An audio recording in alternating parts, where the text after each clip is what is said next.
track and was disqualified for getting an unfair advantage. But this will blow up during the week because stewards gave punters on course a refund, but that couldn't happen off course. You did your dough if you bet with the tote. All happening, isn't it? Gwen Torrance, Susie O'Neill. Where will it end, Lee? Well, I don't know. I think everyone's got to compete on the same level, so to speak. So I feel sorry for those owners, though, don't you? Speaking of competing on the same level, Max, good morning to you in Sydney. Top of the morning to you, gentlemen. You well? Yes, very well. Not quite as well as Keith Hillier. Haven't done quite as well in the last few weeks, I'd say. Thanks a lot, Max, but I did notice you in the segment before. What was that Max was viewing intently? Kasumi Takahashi in the rhythmic gymnastics. You did Don't you say that, Keith. Don't you say that. You're not contemplating a career move, are you, Max? Well, if I do, it won't be into gymnastics. Max, I think that Gay Waterhouse showed us yesterday in Sydney that she is about to light up the world. She won the Premier Stakes, one of 4 wins for Gay, and I think this is the mare that surely was the best racehorse performing in Australia yesterday, the one that we're going to see more of as the races get richer in the spring. Yes, there's no doubting about her quality. Not many top horses, I think, performed in Australia yesterday, though, Keith. Note the attacking tactics of others outside Brawny Spirit there. Rimsky, who's up there attacking, finished 14 lengths last. I think he brought Brawny Spirit undone. Note how Darren Beedman went off at the turn there, but he was seeking better ground.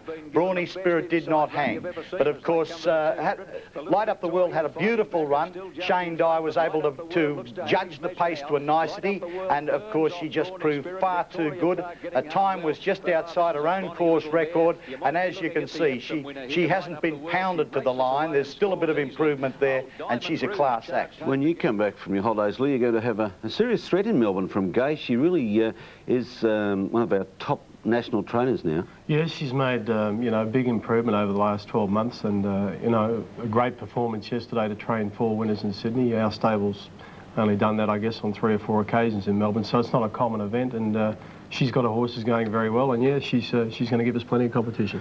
In Melbourne yesterday, it was Australia Remembers Back to Caulfield Day.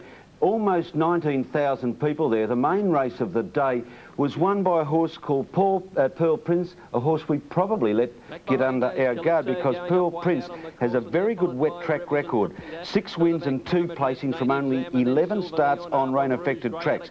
Was ridden by an underestimated rider too, Brian Werner. He does a particularly good job of plotting the right course for Pearl Prince. I don't know whether he's ridden for you, Lee, and I don't know whether you agree that he probably is a jockey that deserves more chances. Yeah, I guess there's plenty of riders in their category around. You know, the name riders keep getting on the best horses, but you know, guys such as this, you know, probably deserve as many opportunities. Pearl Prince has not been unplaced in this state on rain-affected tracks, and yet blew from 25 to 1 to 33 to 1 yesterday. Next target, the Liston Stakes. Anything, Glenn, any information from around the Flemington area, and particularly the Freedman camp, about a likely runner in the Liston? Well, Keith, I don't really know, but you know, knowing the quality of the horses that Richard's got in work at the moment, I'm sure they're going to have you know, 3 or 4 entries for that race. Right. Pearl Prince was trained by Alan Williams. He won the next 2 with McDemus, ridden by his son Craig. Alan was a former jockey. He's passed his skills on to Craig. This is another strong win by McDemus. He was disadvantaged by the weights yesterday. But to be blunt, I don't think we are going to see many, if any, of these horses for the rest of the spring. You agree? Or too tough? No, I think you're probably right. I mean, the big name horses haven't come back yet. We're still into, you know, essentially winter racing, so as is the case every year at this time of the year, Keith, I think what you're going to see over the next month is going to be totally different to what we're seeing now. This race robbed of some interest too with the scratching in the morning of Ruling Region. He's going to 7 wins on end, a feat that hasn't been done since Let's Elope and Better Loosen Up, but he'll get that crack in the Manikato Stakes next week. One of the once-a-year races was run yesterday at Rosehill. It was a race for greys only. You've had a wonderful affinity, Lee, with greys at the top of the list. Well, I'd have to probably put Scalacci at the top of the list. He was probably the best grey we've had. Sub-Zero won a Melbourne Cup for us, a grey. And the first horse I trained, a horse called Sitting Bull, was a grey too. Your first horse? Yeah, that's right. Okay. That's Big Matt in front now. Now, the incredible thing about Big Matt is that he's got 2 bowed tendons, but they're certainly not coming against him here. He looked like he was going to get caught a couple of times, but by gee, he fought back courageously. Not a class race, certainly pleasing on the eye, but I don't think there are any all-time greats there. Now I know the strength of message you sent down the line, Max, that you'd shout Lee and I lunch if a grey didn't win that race. Good spectacle, though, isn't it, seeing the greys turn around the corner? It's always a good spectacle if you back a winner. I don't know about whether it's greys or any other colour, but I just wonder, Lee, how are the training facilities in Melbourne? Are the top liners really getting the foundation required for successful springs down there? Yeah, it's a good point, Max. I think it's probably fair to say, you know, with the winter we've had, it's making it very difficult to get horses fit, I believe. And but you know, the weather seems to be improving now, and the spring's so long now. I think there's going to be plenty of opportunity to get them right. They might be a little bit behind early on. All right, boys. Sadly, our time is up.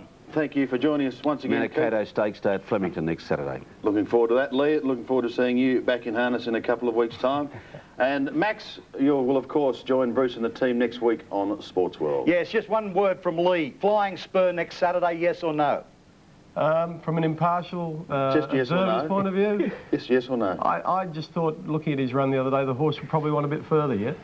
That means no, Max. Thank you, Sam. Coming up shortly on Sportsworld, it's AFL and Rugby League with Roy Masters, and this week, Bob Davis.